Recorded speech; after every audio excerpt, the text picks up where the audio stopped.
அன்புக்குரியவர்களே, சென்ற வாரத்திலே கூட நாம் ரோமர் புஸ்தகத்தின் 3ஆம் அதிகாரத்திலிருந்து சில காரியங்களை பார்த்தோம். அதன்படி யூதர்களுடைய மேன்மை என்ன? யூதர்களிடத்தில் நியாயப்பிரமாணம் கொடுக்கப்பட்டது. ஆனால் நியாயப்பிரமாணத்தை பின்பற்றி ஒருத்தராலும் நீதிமானாக முடியாது, தேவனுக்கு முன்பாக நிற்க முடியாது என்று சொல்லுகிறீர்களே, அப்படியானால் யூதர்களுடைய மேன்மை என்ன என்கின்ற ஒரு கேள்விக்கான பதிலை சொல்லுகிறதை நாம் பார்க்கிறோம். அவர்களுக்கு மேன்மை இருக்கிறது என்ன? வேத வாக்கியங்கள் அவர்களது கையில் தான் ஒப்படைக்கப்பட்டது, அதுதான் மேன்மை. கிறிஸ்து அவர்கள் சந்ததியிலே தான் பிறந்தார், அதுதான் மேன்மை. இந்த மேன்மையை வைத்துக்கொண்டு இதெல்லாம் கொடுக்கப்பட்டிருக்கிறது, அதனால் இவர்கள் விசேஷித்தவர்கள், மற்றவர்களை காட்டில் இவர்கள் விசேஷித்தவர்கள், அதனால் பரலோகத்திலே இவர்களுக்கு ஒரு இடம் என்கின்ற அடிப்படையிலே ஒரு காரியம் இல்லை. அந்த விஷயத்திலே எந்த பட்சபாதமும் இல்லை. இந்த தேவனுடைய வார்த்தைகள் கொடுக்கப்பட்டவர்கள் எப்படி பரலோகம் போக வேண்டும் என்று சொல்லி வழி இருக்கிறதோ அதே வழிதான் மற்றவர்களுக்கும். அதாவது யூதரிலும் சரி கிரேக்கர்களிலும் சரி, பொல்லாங்கு செய்கிற எந்த ஆத்மாவும் தண்டனை கிடைக்கும். சோர்ந்து போகாமல் நற்கிரியைகளையும் செய்து மகிமையும் கனத்தையும் அழியாமையும் தேடுகிறவர்களுக்கு நித்திய ஜீவன் கிடைக்கும். அப்போ இதுதான் நிபந்தனை. இது நியாயப்பிரமாணம் பெற்ற யூதர்களாக இருந்தாலும் சரி, தேவனுடைய வாக்கியங்களை பெற்ற யூதர்களாக இருந்தாலும் சரி, அதை அப்படி ஒரு கட்டளை எழுத்து வடிவில் பெறாத மற்ற மக்களாக இருந்தாலும் சரி, இதுதான் நிபந்தனை.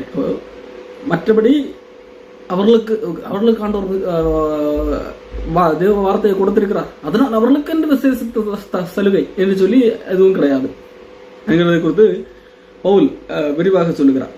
அப்போ அதன் அடிப்படையில் யூதர்களும் பரலோகம் போக முடியாது, யூதர் அல்லாதவர்களும் பரலோகம் போக முடியாது. காரணம் எல்லாரும் பாவிகள் என்கிறதையும் பவுல் அங்கே பழைய ஏற்பாட்டின் மூலமாகவே அன்றைய மக்களுக்கு முக்கியப்படுத்தி கூறுகிறார்.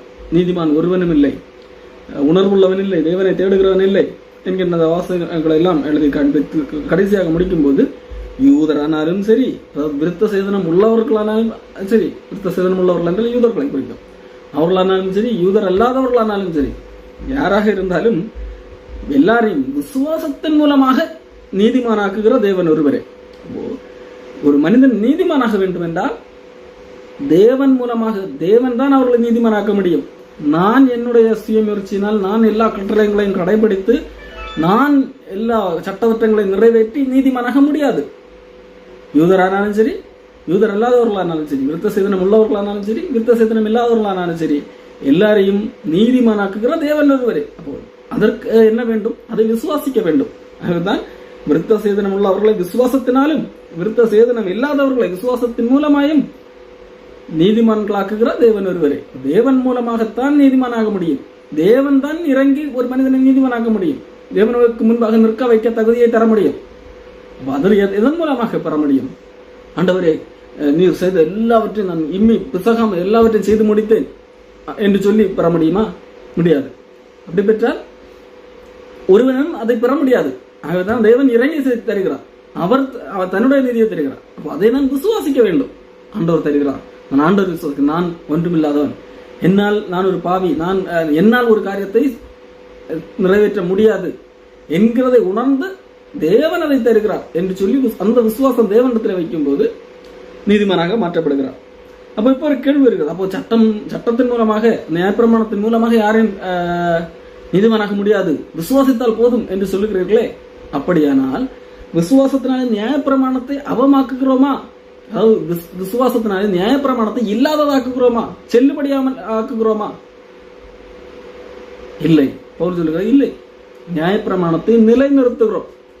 இன்றைக்கு நியாயப்பிரமாணத்தை கடைபிடிக்கிறோம், நாங்கள் நியாயப்பிரமாணத்தின்படி சகல கட்டளைகளையும் எல்லா கட்டளைகளையும் நிறைவேற்றுகிறோம் என்று சொல்லுகிறவர்கள் தான் நியாயப்பிரமாணத்தை அவமாக்குவார்கள்.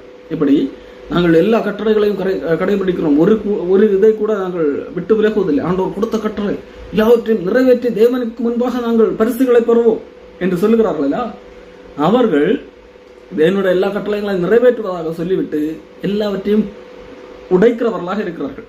இயேசு கிறிஸ்து வாழ்ந்த காலத்திலே கூட யூதர்கள், பரிசேயர்கள் குறிப்பாக எல்லா கட்டளைகளையும் நிறைவேற்றுவதாக, இன்னும் சொல்ல போனால் ஆண்டவர் கொடுத்த கட்டளைகளுக்கு இவர்கள் மேலும் அதிகமாக விளக்கங்களை எழுதி அதை பல கட்டளைகளாக வைத்திருந்தார்கள்.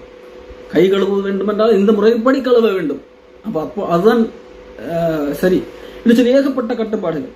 அப்போ இந்த கட்டளைகள் எல்லாம் நாங்கள் நிறைவேற்றுகிறோம், ஆகவே நாங்கள் பரிசேயர்கள், நாங்கள் நீதிமான்கள் என்று சொல்லி எண்ணம் இருந்தது. ஆண்டவர் அதை அடைத்து உடைத்து போட்டார். என்ன, நீ இதில் ஒரு சிறிய கற்பனையை மீறினால் கூட, நீ போதிக்கிற எல்லாருக்கும் அப்படி ஒரு சிறிய கற்பனையை மீறி அவ்விதமாய் போதித்தால் கூட நீ எல்லாவற்றிலும் எல்லாரை காட்டிலும் சிறியவனாயிருப்பாய் என்று சொல்லி ஆண்டவர் சொல்லுகிறார். பரிசேயர்கள் அன்றைக்கு எல்லா கட்டளைகளையும் செவ்வாயாக ஒரு கட்டளை கூட விடாமல் எல்லாவற்றையும் நிறைவேற்றுகிறவர்களாக மக்களுக்கு காட்சி அளித்தார்கள். அப்புறம் அவர்கள் மக்களும் அதை நம்புகிறவர்களாக இருந்தார்கள். பரிசேயர்கள் அவர்கள் ரொம்ப ரிலீஜியஸ்.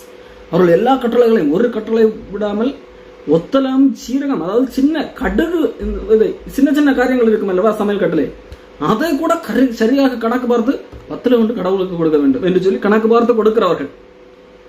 அப்போ அவர்கள் எல்லாரை காட்டிலும் நீதிமான்கள் என்று சொல்லி அன்றைய யூதர்களால் கருதப்பட்டவர்கள். அப்போ அப்படி நினைத்துக் கொண்டிருந்த மக்களிடத்தில் ஆண்டவர் சொல்லுகிறார், நீங்கள் பரலோகத்துக்கு போக வேண்டும் என்றால் பரிசேயர் சதுசேயர் செய்கிற நீதியை காட்டிலும் அதிகமாக செய்ய வேண்டும்.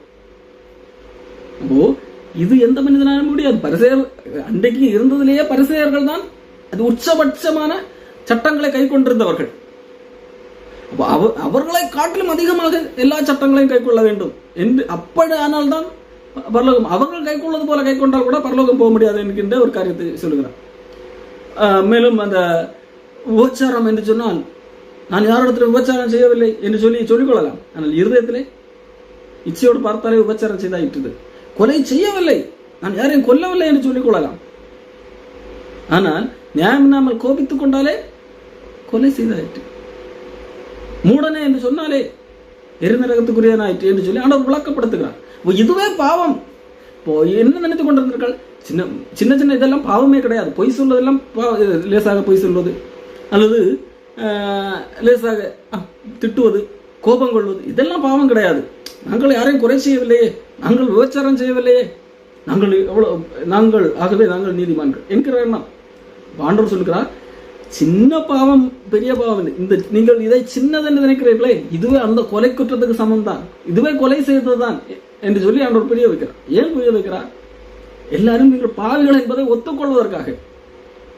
ஆகவே நியாயப்பிரமாணத்தின் கிரியையினால் எந்த ஒரு மனிதனும் பரலோகம் போக முடியாது.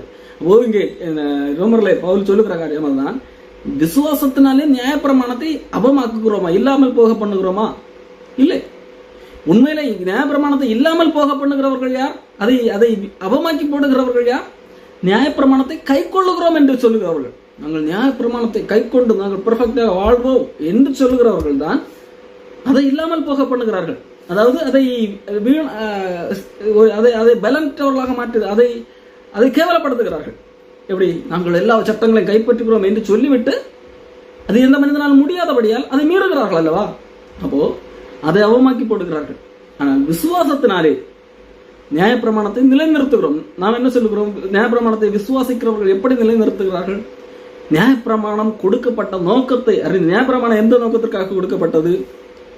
நியாயப்பிரமாணத்தின் கிரியைகளினாலே எந்த ஒரு மனிதனும் நீதிமானாக முடியாது என்கின்ற உண்மையை அறிவித்து, அப்போ நீதிமானாக என்ன செய்ய வேண்டும்? கர்த்தராகிய இயேசு கிறிஸ்துவை பின்பற்ற வேண்டும் என்று சொல்லி அதை காண்பிக்கிற அந்த பணியை தான் நியாயப்பிரமாணம் செய்தது. விசுவாசிக்கிறவர்கள், ஓகே, இந்த நியாயப்பிரமாணத்தின் மூலமாக நான் ஒரு பாவி என்கிறதை உணர்ந்து கொள்கிறேன், ஆனால் இந்த நியாயப்பிரமாணத்தின் மூலமாக இதை பின்பற்றி என்னால் நீதிமானாக முடியாது. ஆக இந்த நியாயப்பிரமாணம் காண்பிக்கிற இயேசு கிறிஸ்து எங்களுடைய பாவங்களுக்காக மரித்த இயேசு கிறிஸ்து, அவரை விசுவாசிக்கிறான், அவர் மூலமாகத்தான் நான் நீதிமானாக முடியும் என்று சொல்லி இயேசு கிறிஸ்துவை விசுவாசிக்கும்படியாக தள்ளுவதே நியாயப்பிரமாணம் தான். இயேசு கிறிஸ்துவிடத்திலே வழி நடத்துவதே நியாயப்பிரமாணம் தான். அப்போ இயேசு கிறிஸ்துவை விசுவாசிக்கிறவர்கள் தான் உண்மையிலே நியாயப்பிரமாணத்தை நிலைநிறுத்துகிறவர்கள். விசுவாசத்தின் மூலமாகத்தான் நியாயப்பிரமாணத்தை நிலைநிறுத்த முடியும். ஆனால் நியாயப்பிரமாணத்தை நாங்கள் கடைபிடிக்கிறோம் என்று சொல்லுகிறவர்கள் நியாயப்பிரமாணத்தை அவமாக்குகிறார்கள். கலாத்தியர் 3ஆம் அதிகாரம் 24, நாம் விசுவாசத்தினாலே நீதிமான்களாக்கப்படுவதற்கு நியாயப்பிரமாணம் நம்மை கிறிஸ்துவனிடத்தில் வழி நடத்துகிற உபாத்தியா இருந்தது. நியாயப்பிரமாணத்தின் நோக்கம் என்ன? அது கிறிஸ்துவிடத்திலே நம்மை வழி நடத்துகிறதாக இருந்தது. அப்போ இந்த நோக்கத்தை நிறைவேற்றுகிறவர்கள் யார்? இந்த நியாயப்பிரமாணத்தின் நோக்கத்தை சரியாக நிறைவேற்றுகிறவர்கள் யார்? விசுவாசத்தின் மூலமாகத்தான் நான் நீதிமானாக முடியும், என்னுடைய சுய கிரியைகளினால் நான் நீதிமானாக முடியாது என்று சொல்லி தேவன் மேல் விசுவாசம் வைக்கிறவர்கள், அவர்கள் தான் நியாயப்பிரமாணத்தை நிலைநிறுத்துகிறவர்களாக இருக்கிறார்கள். நாங்கள் நியாயப்பிரமாணத்தை நிறைவேற்றி எல்லா கட்டளைகளை கைக்கொள்வோம், அதன் மூலமாக நாங்கள் பெரிய இடங்களுக்கு போவோம், பரலோக ராஜ்யத்தில் பலவிதமான ரிவார்டுகளை பெற்றுக்கொள்வோம் என்று சொல்லுகிறவர்கள் உண்மையிலே அதை பிரேக் செய்கிறார்கள். அப்படி சொல்லிவிட்டு என்ன செய்கிறார்கள்? அதை அவர்களால் கை கொள்ள முடியாமல் போகிறது. ஆகவே அதை எவமாக்கி போடுகிறார்கள். ஆனால் விசுவாசிக்கிறவர்களோ நியாயப்பிரமாணத்தை நிலைநிறுத்துகிறவர்களாக காணப்படுகிறார்கள். தொடர்ந்து பவுல் ஒரு பழைய ஏற்பாட்டில் காலத்தில் வாழ்ந்த ஆபிரகாம் என்கின்ற மனிதனுடைய வாழ்க்கையிலிருந்து ஒரு காரியத்தை நிரூபிக்கிறார். விசுவாசத்தின் மூலமாகத்தான் நீதிமானாக முடியும் என்று சொல்லி. அப்படியானால் நம்முடைய தகப்பனாகிய ஆபிரகாம் மாம்சத்தின்படி என்ன கண்டிருந்தால், ஆபிரகாமுடைய வாழ்க்கையை பாருங்கள் ஐயா, கிரியை என்று சொல்லுகிறீர்களே, கிரியின் மூலமாகத்தான் தேவனை அடைய முடியும், கிரியை செய்தால்தான் பரலோகம் போக முடியும் என்று சொல்லுகிறீர்களே, ஆபிரகாமை பாருங்கள். ஆபிரகாம் மாம்சத்தின்படி என்னத்தை கண்டடைந்தார்? ஆபிரகாம் எது கிரியை செய்தால் தேவனிடத்தில் நீதிமானாகினான், தேவனுக்கு பிரியமுள்ளவனாக மாறினான். ஆபிரகாம் எப்பொழுது நீதி உள்ளவனாக விசுவாசித்த போது தேவனை விசுவாசித்தான், அது அவனுக்கு நீதியாக எண்ணப்பட்டது. அவன் கிரியை செய்தான், தேவனை பிரியப்படுத்துவதற்காக பலவிதமான கிரியைகளை செய்தான், பலவிதமான சடங்காச்சாரங்களை செய்தான். அதனால் தேவன் அவனை நீதிமான், இவன் இவ்வளவு கிரியை செய்திருக்கான், இவ்வளவு நீதிமான் என்று சொன்னாரா? இல்லை. ஆபிரகாம் தேவனை விசுவாசித்தான், அது அவனுக்கு நீதியாக எண்ணப்பட்டது. ரோமர் 4:3 வேத வாக்கியம் என்ன சொல்கிறது? ஆபிரகாம் தேவனை விசுவாசித்தான், அது அவனுக்கு நீதியாக எண்ணப்பட்டது என்று சொல்கிறது. அதாவது தேவன் சொன்ன காரியத்தை ஆபிரகாம் அப்படியே விசுவாசிக்கிறான். ஆண்டவர் தேவன் சொன்னதை நம்பினது விசுவாசித்ததினால் ஆபிரகாமை நீதிமானாக, அது அவன் விசுவாசித்ததை ஆண்டவர் நீதியாக பார்க்கிறான்.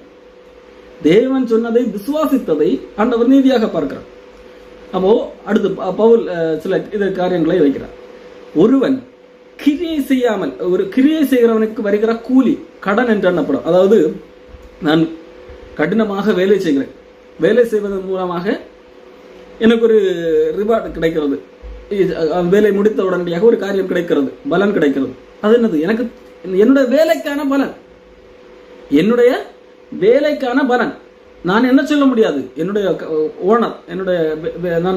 ஓனர் எனக்கு இறக்கப்பட்டு இந்த பணத்தை தந்திருக்கிறார் என்று நான் சொல்ல முடியாது. காரணம், அவர் இறக்கப்பட்டு தரவில்லை, நான் கஷ்டப்பட்டு வேலை செய்து சம்பாதித்திருக்கிறேன். காலையிலிருந்து சாயந்தரம் வரை வேலை செய்ததுனால் என்னுடைய ஓனர் எனக்கு என்ன செய்கிறார்? ஒரு கூலியை தருகிறார். அது எனக்கு தர வேண்டிய கடன், எனக்கு சேர வேண்டிய கடன். என்னுடைய எஜமான் நான் செய்த வேலைக்கு கடனாளியாக இருக்கிறார். ஆகவே அந்த கடனுக்காக கூலியை தருகிறார். நான் வேலை செய்து கிரியை செய்து ஒன்றை நான் பெற்றுக்கொள்கிறேன் என்று சொன்னால், அது அந்த மனிதர் எனக்கு கடனாளியாகவே எனக்கு அதை தருகிறார், ஓனர். அது எனக்கு வர வேண்டிய ஒரு நேர்மையாக வர வேண்டிய ஒரு கூலி. ஆனால் ஒருவன் கிரியை செய்யாமல், நான் எந்த வேலையும் செய்யவில்லை, எந்த வேலையும் செய்யாமல் நான் இருக்கிறேன், ஒரு கஷ்டத்தில் இருக்கிறேன், என்மேல் இறக்கப்பட்டு ஒருவர் வருகிறார், என்மேல் இறக்கப்பட்டு ஒரு மனிதர் என்னுடைய கஷ்டத்தை போக்குவதற்காக ஒரு உதவி செய்கிறார் என்று வைத்துக் கொள்ளுங்கள். இப்போ நான் என்ன சொல்லுவேன்? நான் காலையிலிருந்து மாலை வரைக்கும் கஷ்டப்பட்டு நான் இந்த அளவுக்கு கிரியை செய்தேன்னா எனக்கு இவர் பணம் தந்தார் என்று சொல்லுவேன், எனக்கு நியாயமாக வர வேண்டிய பணம் என்று சொல்வேனா? இல்லை. மாறாக என்ன சொல்வேன்? நான் ஒரு கிரியை செய்யவில்லை, என்மேல் இறக்கப்பட்டு ஒருத்தர் உதவி செய்திருக்கிறார், அவர் இறக்கப்பட்டு அவர் எனக்கு உதவி செய்திருக்கிறார் என்று சொல்வேன். அப்படித்தானே? அப்போ தேவனுக்கு முன்பாக நாம் நீதிமானாக கூடிய செயல் கூட, நான் ஏதோ ஒன்றை செய்து அது நிமித்தம் ஆண்டவர் என்ன செய்யவில்லை, நீதிமானாக மாற்றவில்லை. மாறாக அவர் இறக்கப்பட்டு நம்மை நீதிமானாக மாற்றுகிறார். அதான் போல் சொல்கிறார், கிரியை செய்கிறவனுக்கு வருகிற கூலி கடன் என்று எண்ணப்படும். ஒருவன் கிரியை செய்யாமல் பாவியை நீதிமானாக்குகிறவரிடத்தில் வைக்கிற விசுவாசமே அவனுக்கு நீதியாக எண்ணப்படும். இப்போ நான் பாவமே செய்யாமல் வாழ்ந்தால் அது நான் நீதிமான். அப்போ அப்படி நான் வாழ்வேன் என்று சொன்னால், வாழ்ந்து நான் நீதிமான் என்கின்ற இடத்துக்கு செல்வேன் என்று சொன்னால், நான் என்னது? கடவுள் எனக்கு இறங்கி அந்த நீதிமான் என்கின்ற இதை தரவில்லை, கடவுள் எனக்கு இறக்கப்பட்டு அந்த பரலோகத்தை தரவில்லை. மாறாக அது எனக்கு நியாயமாக வர வேண்டிய ஒரு காரியம். காரணம், நான் அந்த அளவிற்கு எந்த பாவமும் செய்யாமல் கஷ்டப்பட்டு பல கிரியைகள் செய்த நற்கிரியைகளை எல்லாம் செய்ததுன்னா எனக்கு அது கூலி, எனக்கு கிடைக்க வேண்டிய நியாயமான கூலி என்னது பரலோகம். அப்போ இந்த அடிப்படையிலே உலகத்திலே ஒரு மனிதனாகிலும் அதை பெற்றுக்கொள்ள முடியுமா? பெற்றுக்கொள்ள முடியாது. ஆனால் ஆண்டவர் அதை வேறு வழியிலே நமக்கு தருகிறார். என்ன? எப்பொழுது ஒரு மனிதன் என்னால் கிரியை செய்து இந்த பரலோகத்தை பெற்றுக்கொள்ள முடியாது, நான் ஏதாகலும் சென்று ஏதாகலும் செய்து என்னது அந்த தகுதியை அடைய முடியாது என்று சொல்லி தேவன் பேரில் என்னை நான் பாவி, என்னை நீதிமானாக்குகிறவர் தேவன், அவரால் முடியும் என்று சொல்லி அவருடைய இரக்கத்துக்காக இரக்கத்தை பெற நினைக்கிறவர்கள், அவர் எனக்கு இறங்க வேண்டும், ஆண்டவரே நீ என் மேல் கிருபையாக இரும், இந்த பாவியை மன்னியும் என்று சொல்லி தேவனை சார்ந்து கொள்ளுகிறவர்கள். அப்போ அவனை சார்ந்து கொள்ளுகிறவர்கள், அதாவது தேவன் மேல் விசுவாசம் வைக்கிறவர்கள், பாவியை நீதிமானாக்குறவரிடத்துல வைக்கிற அந்த விசுவாசம், அந்த விசுவாசத்தின் மூலமாக ஆண்டவர் நம்மை நீதிமானாக மாற்றுகிறார். ஒருவன் கிரியை செய்யாமல் பாவியை நீதிமானாக்குகிறவரிடத்தில் விசுவாசம் வைக்கிறவனா இருந்தார், அவனுடைய விசுவாசமே அவனுக்கு நீதியாக எண்ணப்படும். ஆண்டவர் ஓகே, இவன் என்ன செய்யவில்லை, கிரியை செய்யவில்லை, கிரியை செய்து இவன் நீதியை சம்பாதித்துக் கொள்ளலாம் என்று சொல்லி இவன் நினைக்கவில்லை. அப்படி நினைத்த ஒரு காலத்தில் நினைத்திருந்தாலும் இப்போது அவன் உணர்ந்து விட்டான், இவனால் என்னது கிரியை செய்ய முடியாது. இப்போது என்ன செய்கிறான்? என் மேல் விசுவாசம் வைக்கிறான், என்னை எதிர்பார்க்கிறான், நான் இவனுக்கு ஏதாவது கொடுக்க வேண்டும் என்று என்ன எதிர்பார்க்கிறான் என்று சொல்லி அந்த விசுவாசம் இருக்கிறது அல்லவா, அந்த விசுவாசத்தை ஆண்டவர் நீதியாக எண்ணுகிறார். அதாவது ஆண்டவர் ஒரு தன்னை உணர்கிற மனிதனை, ஒரு தன்னுடைய இயலாமையை ஒத்துக்கொள்ளுகிற மனிதனை ஆண்டவர் அந்த நீதியாக பார்க்கிறார். தன்னுடைய இயலாமையை ஒத்துக்கொள்ளுகிற மனிதன் இருக்கிறான் அல்லவா, அவன் தான் தேவனை விசுவாசிக்க முடியும். ஆண்டவரே என்னால் முடியாது, இந்த சட்ட திட்டங்களை எல்லாம் என்னால் கை கொள்ள முடியாது, நான் பாவி, என்னுடைய இந்த மாம்சம் என்னை எப்பொழுதும் பாவம் செய்ய இழுத்துக் கொண்டிருக்கிறது, என்னால் நற்கிரியை செய்ய முடியவில்லை. நான் 2-3 நற்கிரியைகள் செய்தாலும் என்னுடைய சிந்தை பல வேறு துர்ச்சைகள் செய்ய இழுக்கிறது. ஆகவே நான் எவ்வளவுதான் முயற்சித்தாலும், நான் எவ்வளவு அவர்களை நல்லவனாக காண்பித்தாலும் என்னிடத்திலே பாவம் இருக்கிறது. அவை நான் என்ன செய்ய முடியாது, எந்த கிரியை செய்தும் பரலோகத்திலே வர முடியாது. ஆகவே தயவு செய்து நீர் இறங்கும், நான் உண்மை நம்புகிறேன், உம்மால் மட்டும்தான் என்னை விடுவிக்க முடியும் என்று சொல்லி தேவனை சார்ந்து கொள்கிறான் அல்லவா. தன்னை அங்கே ஒன்றுமில்லை, என்னால் முடியும் என்று சொல்லி அந்த பிடிவாதம் இல்லாமல், திமிர் இல்லாமல், அகம்பாவம் இல்லாமல், சுயபெருமை இல்லாமல் தேவனை சார்ந்து கொள்ளுகிறான் அல்லவா. அப்போ இதான் அந்த விசுவாசம். விசுவாசம் என்று சொல்லும் போது அது எந்த அடிப்படையில் வருகிறது என்கிறதுக்காக இவ்வளவு விளக்கத்தை கொடுக்கிறேன். பாவியை நீதிமாக்குகிற தேவனிடத்தில் வைக்கிற விசுவாசம் வைக்கிறவனா இருந்தா, பாவியை நீதிமாக்குகிற தேவனிடத்தில் எதன் அடிப்படையில் விசுவாசம் வைப்பான்? தன்னை உணர்ந்து என்னால் முடியாது என்று உணரும் போது தேவனிடத்திலே விசுவாசம் வைக்கிறான். அப்போ அப்படி விசுவாசம் வைக்கும் போது அவனுடைய விசுவாசத்தை, அவனுடைய அந்த ஒத்துக்கொள்ளுகிற தன்மையை, என்னால் முடியாது என்று சொல்லி ஒத்துக்கொண்டு தேவனிடத்திலே விசுவாசம் வைக்கிறான் அல்லவா, அதை ஆண்டவர் நீதியாக பார்க்கிறார். இதைத்தான் இயேசு கிறிஸ்து சொன்ன அந்த உவமையிலே கூட சொல்லுவார். பரிசேயன் ஒருத்தன் இருக்கிறான், ஆயக்காரன் ஒருத்தன் இருக்கான், 2 பேரும் ஆலயத்துக்கு போகிறார்கள். பரிசேயன் என்ன சொல்லுகிறான்? ஆண்டவரே, நான் இதை செய்திருக்கிறேன், இதை செய்திருக்கிறேன், இவனை போல நான் அதையெல்லாம் செய்யவில்லை. அவன் சொன்னதை பாருங்கள், ஆண்டவரே நான் வாரத்தில் 2 தடவை உபவாசிக்கிறேன், தசமபாகம் கொடுக்கிறேன், நாம் பரிகாரர், அதாவது பறித்து கொண்டு போகிற திருடர், பரிகாரர், கொலைகாரர், இந்த ஆயக்காரன் இப்போ என் கண்ணு முன்னாடி நிற்கிறானே இந்த ஆயக்காரன், இவங்கள மாதிரி எல்லாம் நான் கிடையாது ஆண்டவரே. இவங்க எல்லாம் என்னது? திருடர்கள், கொலைகாரர்கள். இந்த ஆயக்காரன் எல்லாம் அதை வசூலிக்கிறவன், 5 ரூபாய்க்கு பதிலாக 10 ரூபாய் வாங்குகிறவன், ரோமர்களிடத்தில் வேலை செய்கிறவன். ரோமர்கள் யூதர்கள் அன்றைக்கு அடிமையாக வைத்திருந்தார்கள் அல்லவா, ரோமர்களுக்காக எங்களிடத்திலிருந்து பணம் பறித்து அவர்களுக்கு கொடுக்கிறவன். அநியாயம். அப்போ நான் அவர்களை போல எல்லாம் கிடையாது ஆண்டவரே, ஆகையா நான் இந்த எல்லா காரியங்களையும் செய்கிறேன் என்று சொல்லி நான் அவன் செய்த செயல்கள் மேல் நம்பிக்கையுடையவனாக இருந்தான். நான் எந்த அளவுக்கு நல்லவன் தெரியுமா ஆண்டவரே என்று சொல்லி தன்னுடைய கிரியைகளை, தன்னுடைய செயல்களை தேவனுக்கு முன்பாக அடுக்கிக் கொண்டே போகிறார். அப்போ இப்படிப்பட்ட மனிதர்கள் இன்றைக்கு இருக்கிறார்கள். இப்போ இப்படிப்பட்ட சூழ்நிலையிலே ஆண்டவர்களை பார்த்து, இப்படியாப்பா நீ இவ்வளவு நல்ல காரியங்களை செய்திருக்கிறாய், இந்த காரியங்களை எல்லாம் செய்திருக்க, இந்த அடிப்படையில நீ என்ன எதிர்பார்க்கிறாய், இதற்கான கூலியை நீ எதிர்பார்க்கிற அப்படித்தானே என்று சொல்லி ஆண்டவர் கேட்டால் இவர்கள் ஆமா ஆண்டவரே நான் செய்த இந்த செயலின் அடிப்படையில் எனக்கு கூலி வேண்டும் என்று சொல்லி கேட்பார்கள். ஆண்டவர் இன்னொரு லிஸ்டை வைத்திருப்பார். நீ செய்ய தவறிய காரியங்கள் இதெல்லாம் இருக்கிறது என்று உனக்கு தெரியுமா என்று சொல்லி ஆண்டவர் ஒரு பெரிய லிஸ்டை காண்பிப்பார். ஆண்டவரே நான் செய்த காரியங்கள் இதெல்லாம் என்று சொல்லி நான் ஒரு 10 லிஸ்ட் காண்பித்தால் நான் செய்ய ஆண்டவர் நீ செய்ய தவறிய காரியங்கள், நீ செய்த பாவங்கள் இவ்வளவெல்லாம் பெருசா இருக்கிறது என்று சொல்லி ஆண்டவர் 100 லிஸ்டை காண்பிப்பார். இந்த லிஸ்டின் அடிப்படையில் எனக்கு ரிவார்டு வேண்டும் என்றால் நான் எங்க தான் போக வேண்டும்? நரகத்துக்கு தான் போக வேண்டும். இந்த பரிசேயன் தன்னை என்ன எண்ணிக்கொள்கிறான், நான் செய்த செயல் அடிப்படையிலே ஆண்டவர் எனக்கு பரலோகத்தை தர வேண்டும் என்று எதிர்பார்க்கிறான் அல்லவா? அந்த அடிப்படையிலே ஆண்டவர் அதை ஒரு ஒப்பீடு செய்து பார்த்தாலே ஆண்டவர் மனிதனுடைய அந்தரங்கங்களை எல்லாம் அறிகிறவர்.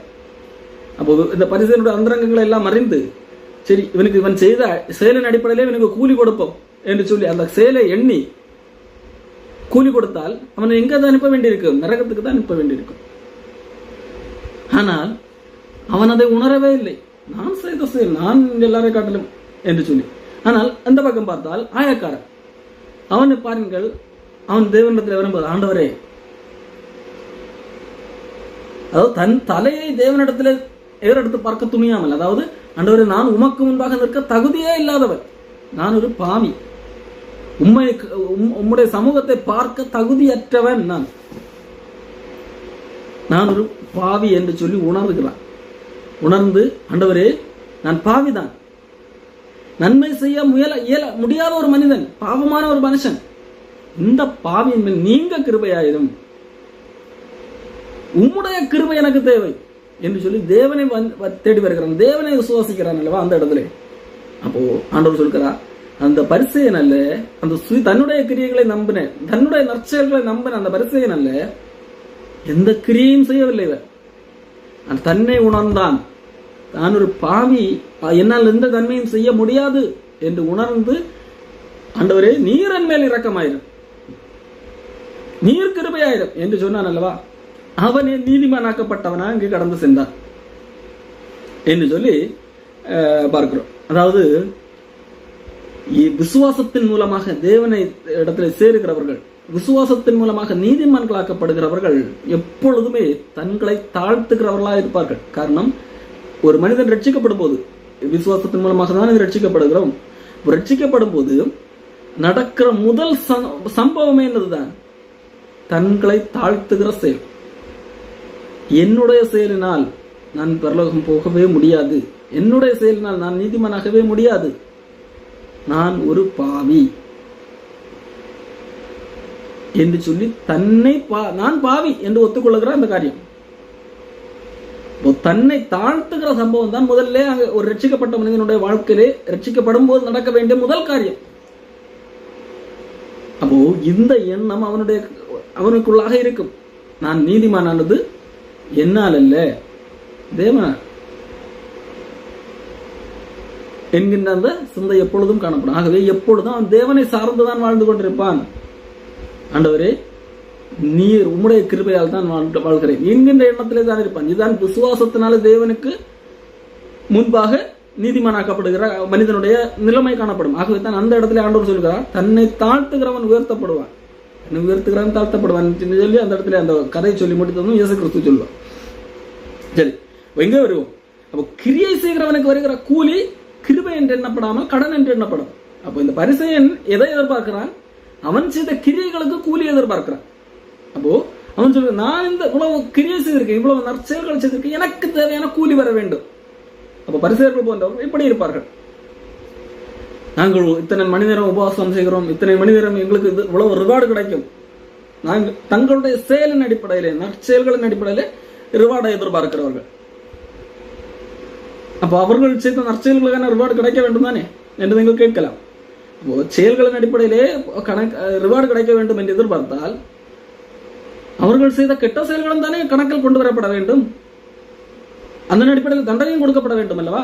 அப்படி கணக்கு எடுத்து பார்த்தால், தேவனுடைய தராசிலே வைத்து பார்த்தால் தண்டனை தான் அதிகமாக, தண்டனை தராசு தான் இருக்கும். காரணம், ஒரு சட்டத்தை மீறினாலும் எல்லாவற்றிலும் மீறினதாக்கள் சமம். உதாரணத்திற்கு இந்த சின்ன பிள்ளைகள் பிளாக்ஸ் விளையாடுவார்கள் தெரியுமா? பிளாக்ஸ் ஒன்றின் மேல் ஒன்று அடிக்க வைத்துக் கொள்ளுங்கள். அதில் ஒன்றை மட்டும் கீழாக இழுத்து விட்டு பாருங்கள், மொத்தமாக கொலாப்ஸ் தான்.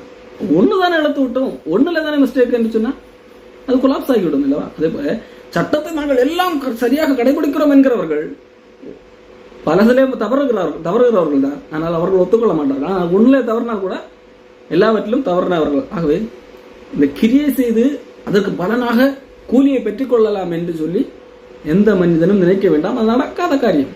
ஆகவே தான் ஆண்டவர் இறங்கி தருகிறார். எந்த மனிதன் தேவனை சார்ந்து கொள்கிறானோ, பாவியை நீதிமானாக்குகிறவர் தேவன், அவரிடத்தில் விசுவாசம் வைக்க வேண்டும். அப்போ நான் பாவி, ஆண்டவர் நீர் என்ன நீதிமானாக்கும் என்று சொல்லி அவரிடத்தில் விசுவாசம் வைக்கிறவனுக்கு ஆண்டவர் கிருபை கொடுக்கிறவராக இருக்கிறார். ஆகவே தான் அந்தபடி கிரியை இல்லாமல் செயல்களை நம்பாமல் கிருபையினாலே தேவனுடைய இரக்கத்தினாலே நீதிமான்களாக்கப்படுகிறவர்களும் பாக்கியம். அது ஒரு ஆசீர்வாதம். நாம் இன்னைக்கு யாரை ஆசீர்வதிக்கப்பட்ட வேதம் சொல்லுகிறது? கிருபையினாலே, தேவனுடைய கிருபையினாலே, அவருடைய இரக்கத்தினாலே தேவனுக்கு முன்பாக நிற்கக்கூடிய தகுதியுடையவர்கள், அவர்கள் தான் ஆசீர்வதிக்கப்பட்டவர்கள் என்று சொல்லி வேதம் சொல்லுகிறது. இதைதான் வேதம் சொல்லுகிறது, உன்னதத்திலே அவரோடு கூட உட்கார வைக்கப்பட்டிருக்கிறீர்கள் என்று சொல்லி எபேசியர் 1ஆம் அதிகாரத்திலே பார்க்கிறோம். ஆவிக்குரிய சகல ஆசீர்வாதத்திலும் நம்மை ஆசீர்வதிக்கிறார். நம்முடைய கர்த்தராகிய இயேசு கிறிஸ்துவின் பிதாவாகிய தேவனுக்கு ஸ்தோத்திரம். அவர் கிறிஸ்துவுக்குள் உன்னதங்களிலே ஆவிக்குரிய சகல ஆசீர்வாதத்தினாலும் நம்மை ஆசீர்வதித்திருக்கிறார். யார்? கர்த்தராகிய இயேசு கிறிஸ்துவை விசுவாசித்தவர்கள். எதற்காக விசுவாசித்தவர்கள்? அவர்தான் பாவத்தை நீக்க முடியும். பாவியை நீதிமானாக்குகிற இடத்துல வைக்கிற விசுவாசம். இன்றைக்கு விசுவாசம் என்கின்ற பெயரில் பல காரியங்கள் நடக்கிறது. எந்த அடிப்படையில் விசுவாசிக்கிறார்கள்? வேதம் சொல்லுகிறது, பாவியை நீதிமானாக்குகிற இடத்துல வைக்கிற விசுவாசம் எனக்கு நீதியாக எண்ணப்படும் என்று சொல்லி. இன்றைக்கு மக்கள் பிரீச்சர்ஸ் புது இயேசு கிறிஸ்துவை தேவனை அடையாளப்படுத்தி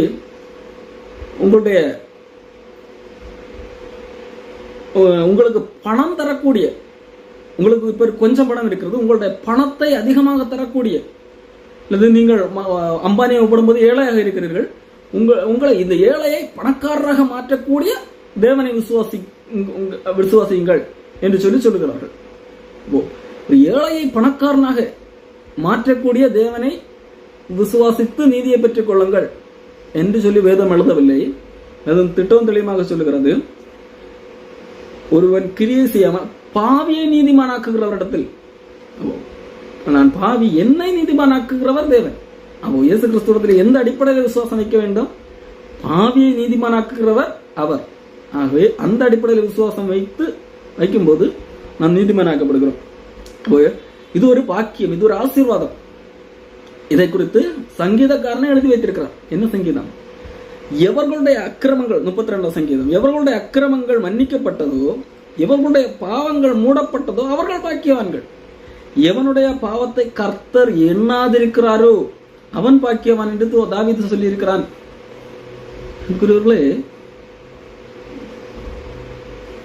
எவனுடைய பாவத்தை கர்த்தர் எண்ணாதிருக்கிறாரோ அவர் ஒரு மனிதனுடைய பாவத்தை எண்ணினால் அந்த மனிதன் பாக்கியவன் அல்ல, அவன் ஆசீர்வதிக்கப்பட்டவன் அல்ல, அவன் சபிக்கப்பட்டவன். இன்னைக்கு மக்கள் என்ன சொல்லிக் கொண்டிருக்கிறார்கள்? பெரும்பாலானோர், நாங்கள் இந்த காரியங்களை செய்கிறோம், கிரியை செய்கிறோம் என்று சொல்லி. அப்போ இந்த கிரியின் அடிப்படையில் பார்த்தால் ஆண்டவர் உங்கள் பாவத்தையும் எண்ண வேண்டி வரும். ஆண்டவர், நாங்கள் செய்த நற்கிரியைகளை பாருங்கள், கணக்கிட்டு பாருங்கள், நாங்கள் செய்த பாவத்துக்கு தக்கதான பரிகாரம் செய்து விட்டோம், அப்போ அது பேலன்ஸ் ஆகிவிட்டோம், நாங்கள் செய்த பாவம் கழிந்து விட்டது என்று சொல்லி மனிதன் நம்பிக்கொண்டிருக்கிறார். ஆனால் ஆண்டவர் மனிதனுடைய பாவத்தை எண்ணினால் நமக்கு உள்ள இருதயத்துக்குள்ளே பாவம் இருக்கிறது. பாவத்தை எண்ணினால் நாம் சபிக்கப்பட்ட இடத்துக்கு தான் செல்ல முடியும். ஆனால் வேதம் சொல்கிறது, எவர்களுடைய பாவத்தை கர்த்தர் எண்ணாதிருக்கிறாரோ அவன் பாக்கியம். அப்ப யாருடைய பாவத்தை கர்த்தர் எண்ணாதிருக்கிறார்? அவரை விசுவாசிக்கிறார். தன்னுடைய செயல்களை நம்பாமல் தேவனை விசுவாசிக்கிறார் அல்லவா? ஆண்டவரே, நான் பாவிதான், என்னுடைய பாவத்தை எல்லாம் எண்ணினால் நான் எனக்கு நரகம், நித்திய நரகம் தான் என்று சொல்லி, ஆண்டவர் தயவு செய்து என்னுடைய பாவத்தை எல்லாம் எண்ண வேண்டாம். அதாவது ஆண்டவரே, நீர் கிருபையாக இருக்கு, நான் நம்புகிறேன், என்று சொல்லி தேவனை சார்ந்து கொள்கிறான் அல்லவா, தேவன் மேல் விசுவாசம் வைக்கிறார்களா, பாவியை நீதிமானாக்குற இடத்துல விசுவாசம் வைக்கிறார்களவா, அவனுடைய பாவத்தை கர்த்தர் எண்ணுவதில்லை. யாருடைய பாவத்தை கர்த்தர் எண்ணாதிருக்கிறாரோ அவன் பாக்கியவான். எவர்களுடைய அக்கிரமங்கள் மன்னிக்கப்பட்டதோ, நாம் செய்த எல்லா அக்கிரமங்களையும் ஆண்டவர் மன்னித்து விட்டார் மட்டுமல்ல, மன்னித்து விட்டார் கூட அதற்கான கிரயத்தையும் செலுத்தி விட்டார். அதாவது நான் ஒரு ஹோட்டல்ல சாப்பிட போகிறேன். அப்ப அந்த ஹோட்டலுக்கு ஒரு ஓனர் இருக்கிறார். அந்த ஹோட்டலுக்கு ஒரு ஓனர் இருக்கிறார். அவருக்கு பல ஹோட்டல்கள் இருக்கிறது, 100 ஹோட்டல் இருக்கிறதுன்னு வைத்துக்கொள்ளும். அப்போ இந்த ஒவ்வொரு ஹோட்டலையும் அவருடைய ஒவ்வொரு பிள்ளைகளிடத்திலே கொடுத்திருக்கிறார் வைத்துக்கொள்வோம். நானும் அதுல ஒரு ஹோட்டலுக்கு போகிறேன். நான் போய் என்னது அங்கே ஏதோ கொஞ்சம் நான் ஒரு குடிகாரன் என்று வைத்துக்கொள்ளலாம். அங்கே குடித்து விட்டு அங்கே அலப்பறை செய்து என்ன செய்து விட்டேன், எல்லாத்தையும் அடித்து ஒடித்து விட்டேன். இப்பொழுது அந்த ஹோட்டல் அந்த நடத்தி கொண்டிருக்கிறவர்கள் என்னை பிடித்து வைத்திருக்கிறார்கள். என்னை பிடித்து வைத்து என்ன செய்யலாம் என்று சொல்லி யோசித்துக் கொண்டிருக்கிறார்கள். அப்பொழுது அந்த ஹோட்டலுடைய மெயின் ஓனர் இருக்கிறார் அல்லவா, அவர் வருகிறார் இந்த ஹோட்டலுக்கு. அவர் சொல்லுகிறார்,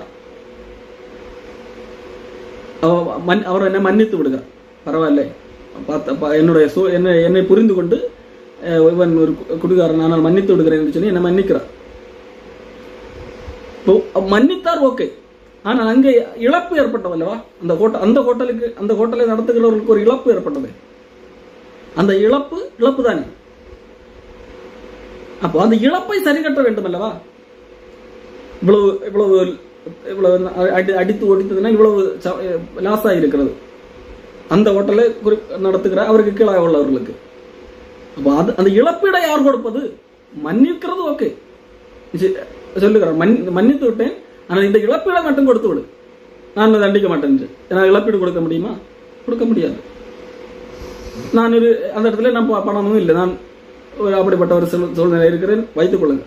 அப்போ அந்த ஓனர் இருக்கிற அல்லவா, என்னை மன்னிக்க மட்டுமல்ல அதற்கான இழப்பீடையும் அவரே கொடுக்கிறார்.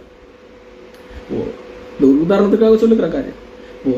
மன்னிக்கிறது யார் வேண்டுமென்றால் மன்னிக்கலாம், ஆனால் அந்த இழப்பீடு கொடுக்க விடாவிட்டால் அதனுடைய சேதம் அங்கே அப்படித்தானே இருக்கும்.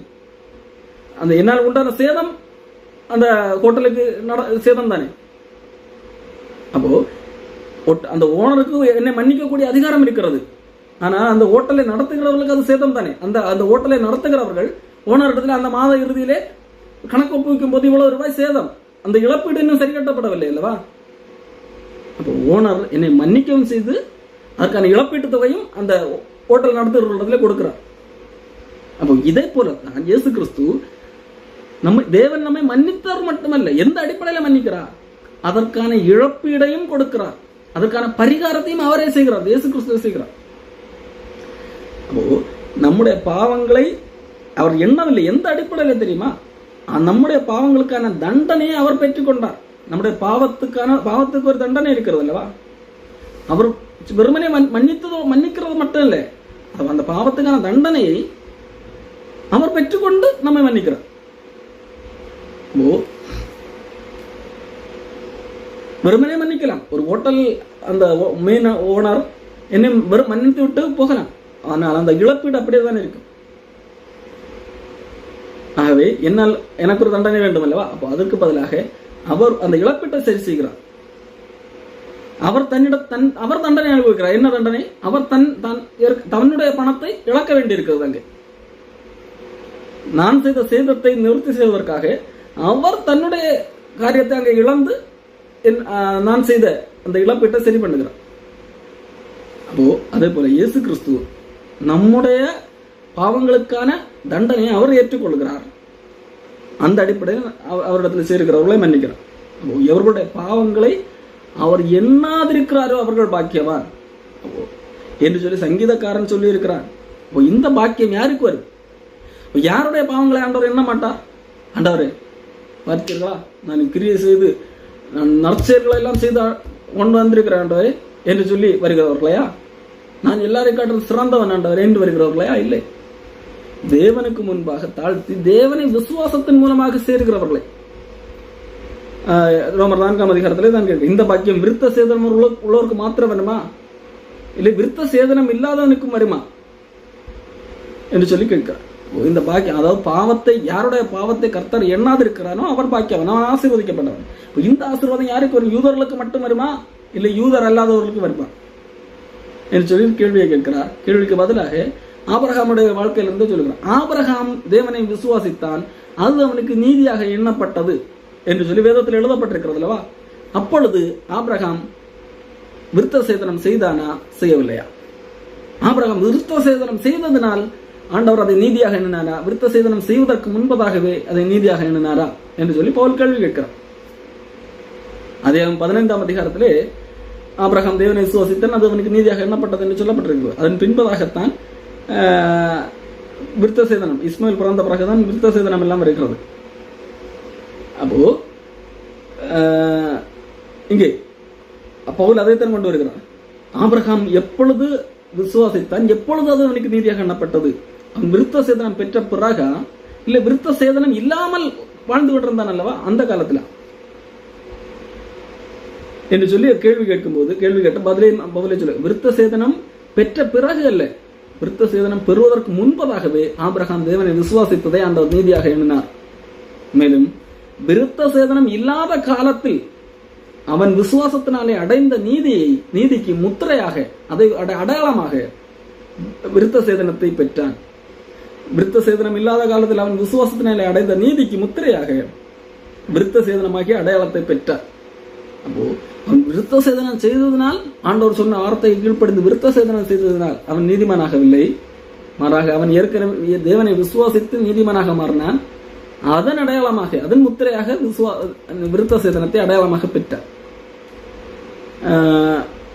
மேலும் விருத்த சேதனம் இல்லாதவர்களாய் விசுவாசிக்கிற யாவருக்கும் நீதி எண்ணப்படும் பொருட்டாக அவர்களுக்கு அவன் தகப்பனாய் இருக்கும்படிக்கும், விருத்த சேதனத்தை பெற்றவர்களாய் மாத்திரமல்ல, நம்முடைய தகப்பனாகிய ஆபிரகாம் விருத்த சேதனம் இல்லாத காலத்தில் அடைந்த விசுவாசமாகி அடிச்சு கொண்டு நடக்கிறவர்களுமாய் இருக்கிறவர்களுக்கு தகப்பனாய் இருக்கும்படிக்கு அந்த அடையாளத்தை பெற்றார். அப்போ அவர் இங்க தெளிவாக சொல்லுகிறார். ஏன் அப்படி நடந்தது என்றால், அவன் விருத்த சேதனம் உள்ளவர்களுக்கு மட்டும் தகப்பனாய் இருக்கும் பொருட்டு அல்ல, அவன் விருத்த சேதனம் உள்ளவர்களோ விருத்த சேதனம் இல்லாதவர்களோ தேவனை விசுவாசிக்கிற யாவருக்கும் ஒரு முன்னடையாளமாக, ஒரு தகப்பனாக இருக்கும்படியாக அவன் விருத்த சேதனம் பெறும் முன்பதாகவே அவனை நீதியாக எண்ணினார். அதன் அடையாளமாகத்தான் அந்த விருத்த சேதனத்தை பெற்றான். ஆகவே விருத்த சேதனம் உள்ளவர்களும் சரி, விருத்த சேதனம் இல்லாதவர்களும் சரி, தேவனுக்கு முன்பாக நீதிமானாக மாறுவது விருத்த சேதனத்தினால் அல்ல, விசுவாசத்தினால் என்று சொல்லி பவுல் எடுக்கிறார். இதே காரியத்தை கொண்டு இன்னைக்கு நான் இன்னும் இந்த ஒப்பீடை, இதே அடிப்படையில கொண்டு இன்றைக்கு கிறிஸ்தவர்களிடத்திலே பரவி இருக்கிற ஒரு மூட நம்பிக்கை ஒழிக்க நினைக்கிறேன். என்ன, இன்றைக்கு அநேக கிறிஸ்தவர்கள் என்ன எண்ணிக்கொண்டிருக்கிறார்கள்?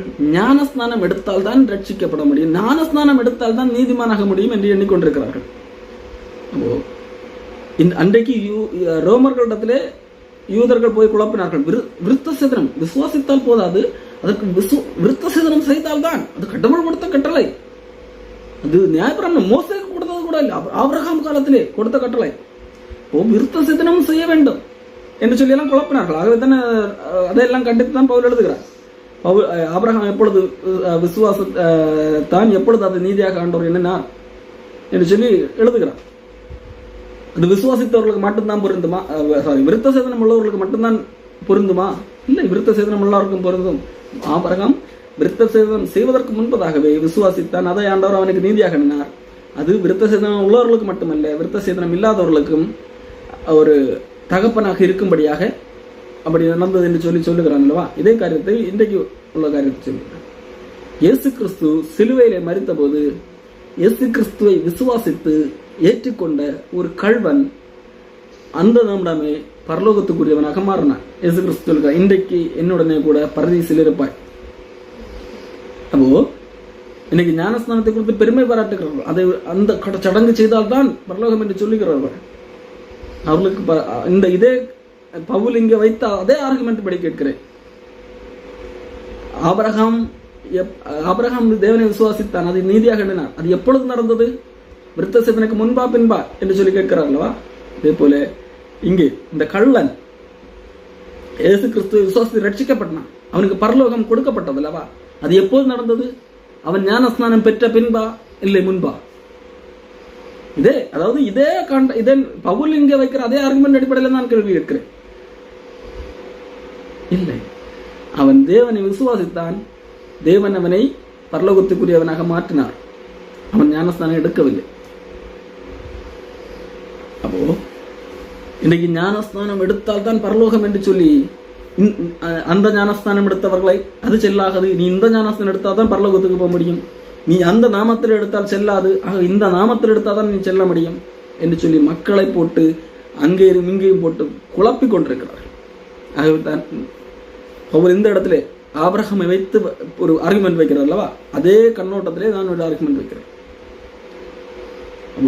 விசுவாசத்தினால் நீதிமானாகவும் என்று சொன்னால் அது விசுவாசத்தினால் தான் நீதிமானாகப்படுகிறோம், நாம் செய்கிற எந்த செயலினாலும் அல்ல. எப்படி ஆபிரகாம் விசுவாசத்தினால் அடைந்த நீதிக்கு முத்திரையாக ஒரு அடையாளமாக விருத்த சேதனத்தை செய்தானோ, அதே போல அன்றைக்கு யூதர்களிடத்திலே காணப்பட்ட ஒரு கலாச்சாரத்தின் அடிப்படையில் தான் இன்றைக்கு ஞானஸ்தானம் என்கின்ற காரியம் ஒரு இயேசு கிறிஸ்துவை விசுவாசித்ததன் அடையாளமாக ஞானஸ்தானம் எடுக்க சொன்னார் இயேசு கிறிஸ்து. ஆனால் அது எடுத்தால் தான் ரட்சிப்பு என்கின்ற அந்த தவறான எண்ணத்தை மாற்றி விடுங்க. இயேசு கிறிஸ்துவை விசுவாசிக்கிற பாவியை நீதிமானாக்கிறவரிடத்துல வைக்கிற விசுவாசம் தான் நமக்கு நீதியாக எண்ணப்படுமே தவிர, பாவியை நீதிமானாக்கிறவரிடத்துல விசுவாசம் எடுத்தால் மட்டும் போதாது, ஞானஸ்தானம் எடுக்க வேண்டும், அப்பொழுதுதான் நீதிமான். சரி, ஞானஸ்தானம் எடுத்தால் நீதிமான் ஆகி விடுவா, பரலோகம் போலாமா? இல்ல இல்ல இல்ல, அடுத்து இருக்கு. என்ன செய்யணும்? வாரம் திருவிருந்து எடுக்க வேண்டும். வாரமா? இன்னும் சில சொல்வே இல்ல, மாசத்துல கண்டிப்பாக ஒரு வாட்டி திருவிருந்து எடுக்க வேண்டும். சரி, அது மட்டும் போதுமா? இல்ல இல்ல, கால் கழுவணும், திருவிருந்து எடுக்கும் முன்பாக கால் கழுவ வேண்டும், வேதம் சொல்லுகிறது. இப்படி போனால் எங்கேயுமே அந்த கிரியை செய்கிறது நிற்கவே நிற்காது, ஒன்று முடித்து ஒன்று, அப்போ இது செய்தால் அது செய்தால் என்று சொல்லி போய்கொண்டே இருக்கும். ஆகவே எந்த இடத்துல முற்றுப்புள்ளி வைக்க வேண்டும்? விசுவாசத்தினால் தான் நீதிமானாக்க முடியும் என்றால் விசுவாசத்தினால் மட்டுமே, ஞானஸ்தானத்தினால் அல்ல. ஞானஸ்தானம் அது வேறு, அது ஒரு அடையாளம். நான் தேவனுக்கு முன்பாக நீதிமானாக்கப்படுவது வேறு எந்த கிரியைகளினாலும் அல்ல. ஞானஸ்தானம் எடுக்காவிட்டாலும் அவன் நீதிமான் தான். எப்படி ஆபிரகாம் குறித்து வேதம் சொல்லுகிறது, அவன் விருத்த சேதனம் இல்லாதவர்களுக்கும் தகப்பனாயிருக்கும்படி விசுவாசத்தின் தகப்பன் என்று சொல்லப்படுகிறது. அந்த அடைமொழியை பெறும்படிக்கு அவன் விருத்த சேதனம் பெறுவதற்கு முன்பாகவே அவன் என்னது? நீதிமான் தான், நீதிமானாகத்தான் எண்ணப்பட்டான். அதே போல இயேசு கிறிஸ்துவின் சிலுவையிலே கூட அறையப்பட்ட அந்த கல்வனும் அவன் எப்பொழுது பரலோக ராஜ்யத்துக்குரியவனாக மாறினான்? ஆண்டவர் சொல்லவில்லை, சரி ஞானஸ்தானம் எடுத்துட்டு வா, அதன் பிறகு உன்னை பரலோகத்துக்கு கொண்டு போகிறேன் சொல்லி. அவன் விசுவாசித்தான் நீதிமானாக மாறினான், பரலோகத்துக்குரியவனாக மாறினான். இன்றைக்கே நீ என்னுடைய பரலோகத்தில் இருப்பாய் என்கின்ற வாக்கையும் பெற்றான். அப்போ நாம் புரிந்து கொள்ள வேண்டியது, தேவனை மேல் வைக்கிற அந்த விசுவாசம் இருக்கிறதா, அந்த விசுவாசத்தின் மூலமாகத்தான் தேவன் நீதியை பெற முடியும். நியாயப்பிரமாணத்தை சேர்ந்தவர்கள் சுதந்திரவாதிகள் அல்ல. அப்படியானால் விசுவாசம் வீணாக போகும். ஆண்டவர் எங்களுக்கு நியாயப்பிரமாணத்தை கொடுத்தார், எங்களை நம்பி ஆண்டவர் கொடுத்தார், நாங்கள் தான் சுதந்திரவாதிகள், நாங்கள் தான் பரலோகத்துக்குரியவர்கள். அப்படி பார்த்தால் விசுவாசம் வீணாக போகும். விசுவாசத்தினால் பயனில்லை. வாக்கு தத்துவமும் அவமாகும். ஆண்டவர் வாக்கு கொடுத்தது அர்த்தமே இல்லை. வாக்கு தத்துவம் என்றால் என்ன? ஆண்டவராக இறங்கி கொடுப்பது. ஆகவே நியாயப்பிரமாணம் கோபாக்கனை உண்டாக்குகிறது. நியாயப்பிரமாணம் இல்லாவிட்டால் மீறுதலும் இல்லை. இப்ப நியாயப்பிரமாணம் இருக்கிறது, அப்படித்தானே? சட்டங்கள் இருக்கிறது. இந்த சட்டம் இல்லை என்றால் என்ன? இல்லை, மீறுதலும். சட்டம் இருந்தால் தான் மீற முடியும். சட்டம் இல்லாவிட்டால் மீறுதலே கிடையாது. மோசே எவ்வளவு சட்டங்களை எழுதி கொடுத்தார்ல, அந்த சட்டங்கள் இல்லை என்று சொன்னால் மீறுதல் கிடையாது. நீங்க ஒருவேளை கேட்கல, சட்டம் வருவதற்கு முன்பதாகவும் காயின் எல்லாம் கொலை செய்திருக்கிறானே, அவனுக்கும் சட்டம் இருந்தது, அவனுடைய மனசாட்சியிலே சட்டம் இருந்தது. அந்த சட்டத்தை அவன் மீறினான். அந்த சட்டம் ஒவ்வொரு மனிதனுக்குள்ளும் இருக்கிறது. ஏற்கனவே பார்த்தோம், சட்டம் நேர எழுத்து வடிவிலே கொடுக்கப்பட்டவர்கள் யூதர்கள். அதனுடைய பொருள் யூதர்களுக்கு மட்டும்தான் சட்டம் என்று இல்லை, மனசாட்சியிலே ஒவ்வொருவருக்கும் சட்டம் இருக்கிறது. அப்போ இந்த சட்டம் மனசாட்சி சட்டம் இருந்தாலும் சரி, எழுத்து வடிவிலே சட்டம் இருந்தாலும் சரி, இந்த சட்டம் எதை செய்கிறது? கோபாக்கினை உண்டாக்குறது. நியாயப்பிரமாணம் கோபாக்கினை உண்டாக்குகிறது. எப்படி? நம் சட்டத்தை மீறும் போது அது கோப தண்டனையாக மாறுகிறது. சட்டத்தை மீறும் போது என்ன ஆட்டோமேட்டிக்கா தண்டனை தானே வர வேண்டும். நியாயப்பிரமாணம் நமக்கு நம்மேல் எதை உண்டாக்குகிறது? கோப தண்டனையை உண்டாக்குகிறது. தேவனுடைய கோபத்தை நம்மேல் குவித்து வைக்கிறது. நம்மை நரகத்துக்குரியவர்களாக மாற்றுகிறது. இது சட்டம். ஆனால் இந்த சட்டம் இல்லை என்று சொன்னால் மீறுதலே கிடையாது. நான் சட்டம் இருந்தால்தான் மீறுவோம். சட்டமே இல்லை என்றால் மீறுதல் கிடையாது, மீற முடியாது அல்லவா? இந்த ரோடில் 60 கிலோமீட்டர்ல 60 கிலோமீட்டருக்கு மேலே போனால் ஸ்பீடு பெர் ஹவர், ஒரு மணிக்கு 60 கிலோமீட்டர் ஸ்பீடுக்கு மேலே போனால் ஃபைன், கேமரா அடிக்க ஃபிளாஷ் அடிச்சு ஃபைன் போடுவார்கள் என்று சட்டம் இருக்கிறது என்று வைத்துக்கொள்ளலாம். போகக்கூடாது என்று சட்டம் இருக்கிறது. நான் 60க்கு பதிலாக 70 போனேன், என்ன எனக்கு ஃபைன், தண்டனை வருகிறது, ஃபைன். ஆனால் அந்த சட்டமே இல்லை என்று சொன்னால், அந்த ரோட்டில் 60க்கு மேலே போகக்கூடாது அப்படிங்கிற சட்டமே இல்லை என்று சொன்னால் மீறுதல் கிடையாது. நான் மீறவில்லை. சட்டம் இருந்ததால் தானே நான் மீறினேன். அப்படி ஒரு சட்டமே அந்த ரோட்டில் இல்லை என்றால் மீறுதலும் இல்லை. இப்போ சட்டம் இல்லாத காலம் உண்டா? இல்லை. ஆதியாகமத்திலிருந்து சட்டம் இருக்கிறது. ஒவ்வொரு வகையாக வேறு வகைகளிலே இருக்கிறது. இப்போ சட்டம் நமக்கு எதை உண்டாக்குகிறது? நம்ம மேல் தேவனுடைய கோபத்தை உண்டாக்குகிறது. நான் சட்டத்தை எல்லாம் நான் கடைபிடிப்பேன், இந்த எல்லா சட்டங்களையும் கடைபிடித்து நான் தேவனுக்கு முன்பாக நீதிமானாக மாறுவேன் என்று சொன்னால் நம்ம மேல் கோபம் தான் இருக்கிறது.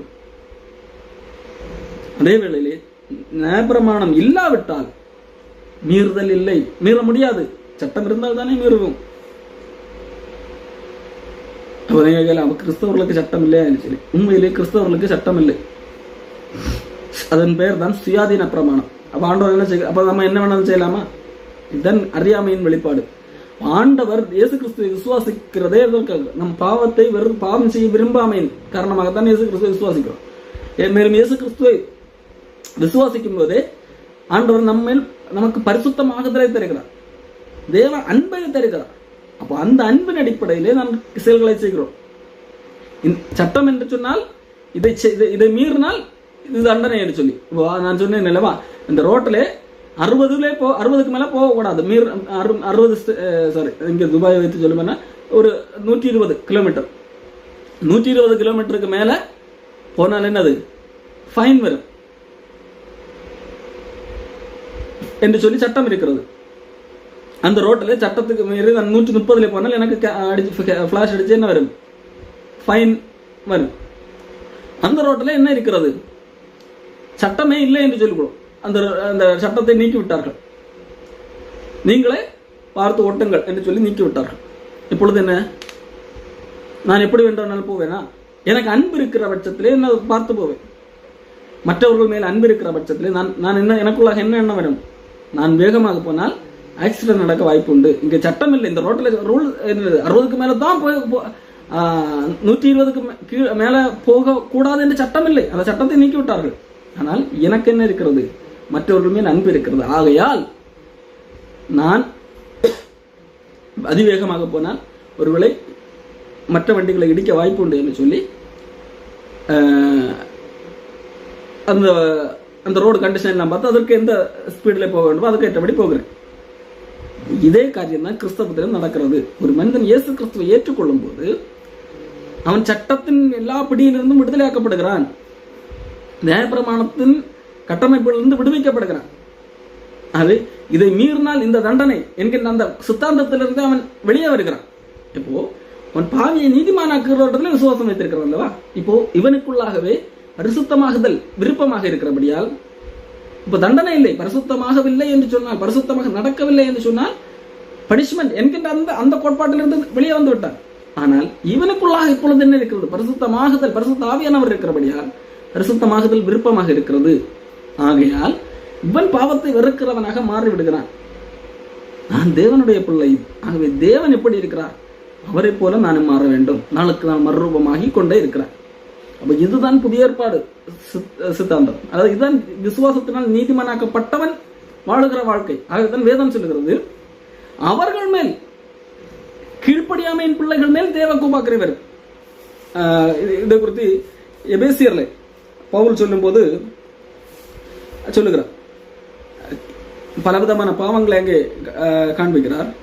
காண்பித்து விட்டு எபேசியர் 5, நீங்கள் ரட்சிக்கப்பட்டவர்கள், விசுவாசத்தினால் நீதிமானவர்கள், பிரியமான பிள்ளைகளைப் போல தேவனை பின்பற்றுகிறவர்களாகி, கிறிஸ்து நமக்காக தம்மை தேவனுக்கு சுகந்த வாசனையான காணிக்கையாகவும் பலியாகவும் ஒப்புக் கொடுத்தது நம்மில் அன்பர் இருந்தது போல நீங்களும் அன்பிலே நடந்து கொள்ளுங்கள்.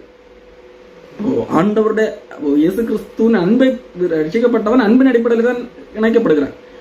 ஏன் அவன் தன்னை உணர்கிறான், என்னுடைய இயலாமையில ஆண்டவர் இறங்கி அன்பின் அடிப்படையில் எனக்கு இந்த தேவனுக்கு முன்பாக நிற்கக்கூடிய தகுதியை தருகிறார் என்கின்ற அந்த அன்பின் அடிப்படையில் தான் தேவனோடு இணைக்கப்படுகிறார். இப்போ நீங்கள் தேவனுடைய அன்பை புரிந்து கொண்டீர்கள், இதே அன்பை மற்றவர்களுக்கும் வெளிப்படுத்துங்கள். மேலும் பரிசுத்தவான்களுக்கு ஏற்றபடி, நீங்கள் இப்போது பரிசுத்தவான்கள், அதற்கு ஏற்றபடி வேசித்தனமும் மற்றந்த அசுத்தமும் பொருளாசையும் ஆகிய இவைகளின் பேர் முதலே உங்களுக்கு சொல்லக்கூடாது. இப்போ நீங்கள் இந்த பாவங்களை செய்தால் இந்த தண்டனை அப்படி அல்ல, மாறாக நீங்கள் இப்பொழுது பரிசுத்தவான்கள். நீங்கள் நியாயப்பிரமாணத்தின் கீழானவர்கள் அல்ல. நியாயப்பிரமாணத்தின் கீழ் என்றால் இந்த பாவம் செய்தவனுக்கு இந்த தண்டனை, இந்த பாவம் செய்தவனுக்கு இந்த தண்டனை. நீங்கள் அதற்கு கீழானவர்கள். நீங்கள் இப்போ பரிசுத்தவான்கள், நீங்கள் இப்போ தேவனுடைய பிள்ளைகள், ரட்சிக்கப்பட்டவர்கள். ஆகையால் நீங்கள் இப்போ இருக்கிற கேட்டகரியா வேறு, உங்களோட தரம் வேறு. அந்த தரத்தின் அடிப்படையில் நீங்கள் என்ன செய்யக்கூடாது, இந்த காரியங்கள் செய்யக்கூடாது. நீங்கள் ஒரு காரியத்தை அறிந்திருக்கிறீர்கள், நியாயப்பிரமாணத்தின் மூலமாக ஒரு காரியத்தை அறிந்திருக்கிறீர்கள். என்னது? உபச்சாரக்காரனாவது, எபேசியர் 5:5, அசுத்தனாவது, விக்கிரக ஆராதனைக்காரனாகிய பொருளாசைக்காரனாவது தேவனுடைய ராஜ்யத்தில் பிரவேசிக்கவே முடியாது. சட்டத்தின் அடிப்படையிலே நீங்கள் அறிந்திருக்கிறீர்கள், உபச்சாரக்காரன் சரி, அசுத்தன் சரி, விக்கிரக ஆராதனைக்காரனாகிய பொருளாசைக்காரன் தேவனுடைய ராஜ்யமாகிய கிறிஸ்துவின் ராஜ்யத்திலே சுதந்திரம் அடைவதே இல்லை என்று சொல்லி அறிந்திருக்கிறீர்கள். இந்த காரியம் இப்படிப்பட்டவர்களின் நிமித்தமாக கீழ்ப்படியாமையின் பிள்ளைகள் என்று சொல்லி வேதம் யாரை குறித்து சொல்லுகிறது? இயேசு கிறிஸ்துவை விசுவாசிக்காதவர்கள், ரட்சிக்கப்படாதவர்களை குறித்து சொல்லுகிறது. கீழ்ப்படியாமையின் பிள்ளைகள் மேல் தேவ கோபாக்கினை வரும். இவர்கள் இந்த சட்டங்களின் அடிப்படையிலே, நீங்கள் சட்டத்தை அறிந்திருக்கிறீர்கள், இந்த சட்டத்தை பின்பற்றாதவர்கள் மேல் என்ன தண்டனை வரும் என்பதை அறிந்திருக்கிறீர்கள். என்ன தண்டனை? தேவனுடைய ராஜ்யத்தில் பிரவேசிப்பதில்லை. இதில் நீங்கள் சுந்தரமடைவதை அறிந்திருக்கிறீர்கள். இப்படிப்பட்டவர்களின் காரணமாக இந்த அடிப்படையில் நீங்கள் அறிந்திருக்கிற அதன் அடிப்படையிலே கீழ்ப்படியாமையின் பிள்ளைகள் மேல் தேவ கோபாக்கினை வரும். உங்கள் மேல் தேவ கோபாக்கினை வரும் என்றல்ல, கீழ்ப்படியாமையின் பிள்ளைகள் மேல் தேவ கோபாக்கினை வரும். காரணம், அவர்கள் தான் சட்டத்தின் அடிப்படையில் வாழ்ந்து கொண்டிருக்கிறார்கள். நீங்கள் சட்டத்தின் அடிப்படையில், நாம் வேறு விசுவாசத்தின் மூலமாக நீதிமன்னாக்கப்பட்டவர்கள். அப்போ இந்த நீங்கள் அறிந்திருக்கிற அந்த அடிப்படையிலே கீழ்ப்படியாமையின் பிள்ளைகள் மேல் தேவ கோபாக்கினை வரும். ஆகையால் ஒருவனும் உங்களை வீண் வார்த்தைகளினாலே மோசம் போக்காதபடிக்கு எச்சரிக்கையாயிருங்கள், அவர்களுக்கு பங்காளிகளாகாதிருங்கள். முற்காலத்தில் நீங்கள் எப்பொழுது யார்? முற்காலத்தே அந்தகாரமாக இருந்தீர்கள், இப்பொழுது கர்த்தருக்குள் வெளிச்சமாக இருக்கிறீர்கள். வெளிச்சத்தின் பிள்ளைகளாய் நடந்து கொள்ளும். அப்போ கிறிஸ்தவர்கள், ரட்சிக்கப்பட்டவர்களுக்கு பவுல் சொல்லுகிறார் என்னது? அவர்கள் தண்டனை அடைவார்கள். கீழ்ப்படியாமையின் பிள்ளைகள் அந்த சட்டத்தின்படி, அவர்கள் நீங்கள் அறிந்திருக்கிற அந்த சட்டத்தின்படி தண்டனை அடைவார்கள். நீங்கள் அவங்களுக்கு பங்காளிகளாக இருங்கள். எந்த அடிப்படையிலே? அவர்களுக்கு போல உங்களுக்கு தண்டனை கிடைக்கும் என்கின்ற அடிப்படையிலே அல்ல. நீங்கள் அந்த பிரமாணத்திலிருந்து விடுதலையாகப்பட்டீர்கள். ஆனால் நீங்கள் இப்பொழுது வெளிச்சத்தின் பிள்ளைகள், தேவனுடைய பிள்ளைகள். அந்த ஒரு காலத்தில் இருந்தீர்கள், இப்பொழுது அந்த பிடியிலிருந்து இங்க வந்திருக்கிறீர்கள், வெளிச்சத்தின் பிள்ளைகளாக வந்திருக்கிறீர்கள். அப்போ வெளிச்சத்தின் பிள்ளைகள் என்கிறதுனா வெளிச்சத்தின் பிள்ளைகளாய் நடந்து கொள்ளுங்கள். இந்த அடிப்படையில் தான் ஒரு நீதிமானாக்கப்பட்டவன் கிறிஸ்தவன் வாழுகிறான், தன்னை நீதிமானாக்கி கொள்கிறான், பரிசுத்த பாதையிலே நடக்கிறான். அன்புக்குரியவர்களே, ஆகவேதான் பவுல் சொல்லுகிறார், வெளிச்சத்தின் பிள்ளைகளாய் நடந்து கொள்ளுங்கள். உங்களுடைய தகுதி, ஆண்டவர் உங்களை வைத்திருக்கிற அந்த தகுதி அது மேலானது. அதை புரிந்து நீங்கள் எந்த இடத்துல இருக்கிறீர்கள் என்கிறதை அறிந்து அதற்கேற்றபடி நடந்து கொள்ளுங்கள் என்று சொல்லுகிறார். அப்போ நியாயப்பிரமாணம் எதை உண்டாக்குகிறது? சட்டம். கோபத்தை கோப ஆக்கினை, கோப தண்டனை. ஆக்கினை என்ற கோபம், அது தண்டனை. கோப ஆக்கினை, கோப தண்டனையை உருவாக்குகிறது. ஆனால் அந்த நியாயப்பிரமாணத்தினால் ஒருவனும் நீதிமானாக முடியாது. இதைதான் இங்கே பவுல் அப்போஸ்தலன் தெளிவாக சொல்கிறார். நியாயப்பிரமாணத்தை சார்ந்தவர்கள் சுதந்திரவாளிகளானால் விசுவாசம் வீணாய் போகும், வாக்கு தத்துவம் அவமாகும். மேலும் நியாயப்பிரமாணம் கோபாக்கினை உண்டாக்குகிறது.